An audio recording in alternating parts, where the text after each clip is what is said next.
प्रदेश में स्वर्ण आयोग के गठन की मांग को लेकर शुरू स्वर्ण समाज अधिकार पद यात्रा आज हरिद्वार से ज्वाली पहुंची।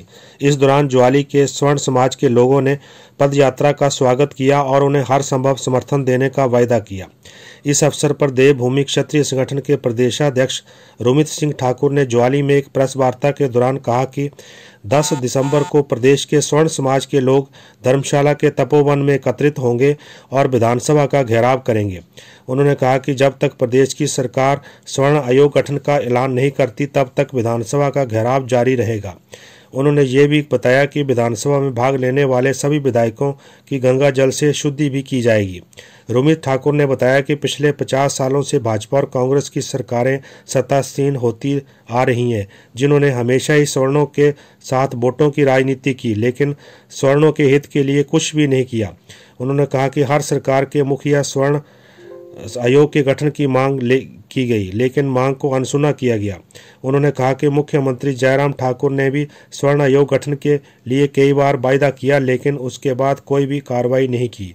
लेकिन अब अनदेखी को ज़्यादा सहन नहीं किया जाएगा। उन्होंने कहा कि चुनावों के समय जो पार्टियों को स्वर्णों की याद आती है, जबकि जीत हासिल करने के बाद कुछ भी नहीं किया जाता है।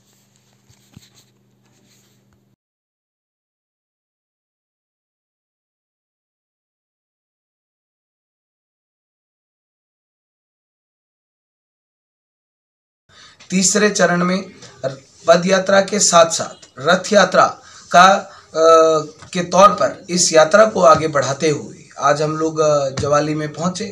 10 दिसंबर को हम लोग लाखों की संख्या में देवभूमि क्षत्रिय संगठन, देवभूमि स्वर्ण मोर्चा के वीर योद्धाओं की मेहनत को देखते हुए पूरा का पूरा स्वर्ण समाज जहां पर अपने घरों से निकलकर धर्मशाला की ओर कूच कर रहा है, वो धर्मशाला 10 दिसंबर को इस तपोवन विधानसभा में पहली बार 50 सालों में इन भाजपा कांग्रेस के स्वर्ण विरोधी नेताओं का शुद्धिकरण किया जाना है।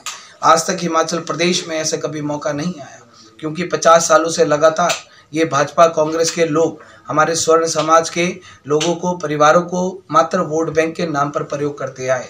पहली बार इनका शुद्धिकरण करने का निर्णय ये देवभूमि क्षत्रिय संगठन, देवभूमि स्वर्ण मोर्चा के वीर योद्धाओं ने उठाया।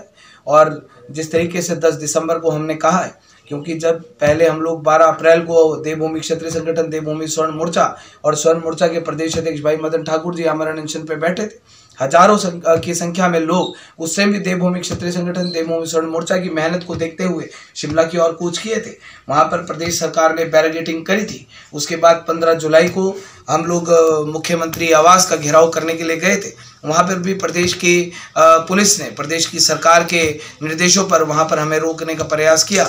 10 घंटे हम लोगों ने इंतजार किया था मुख्यमंत्री कार्यालय में बैठकर। 2 अगस्त को फिर देवभूमि क्षत्रिय संगठन, देवभूमि स्वर्ण मोर्चा ने हजारों की संख्या में विधानसभा का घेराव किया था। बैरिकेडिंग करी गई, हमारे लोगों को जाने से रोका गया। लेकिन आपके इस कांगड़ा जिला में और आपके ज्वाली विधानसभा क्षेत्र से प्रदेश की सरकार और 68 विधायकों को मैं ये चेतावनी देते हुए मैं कहना चाहता हूँ कि इस बार भूलकर भी 1% भी बैरिकेडिंग मत करना, क्योंकि अगर इस बार बैरिकेडिंग की जाएगी, पिछली बार हम लोगों ने अपने संयम को बनाकर रखा, अपने शालीनता को बना के रखा, लेकिन इस बार स्वर्ण आयोग गठन की मांग जो देवभूमि क्षत्रिय संगठन, देवभूमि स्वर्ण मोर्चा के द्वारा ही इस हिमाचल प्रदेश में उठाई गई। पहली बार देवभूमि क्षत्रिय संगठन, देवभूमि स्वर्ण मोर्चा की सोच के अनुसार स्वर्ण आयोग गठन का मुद्दा इस हिमाचल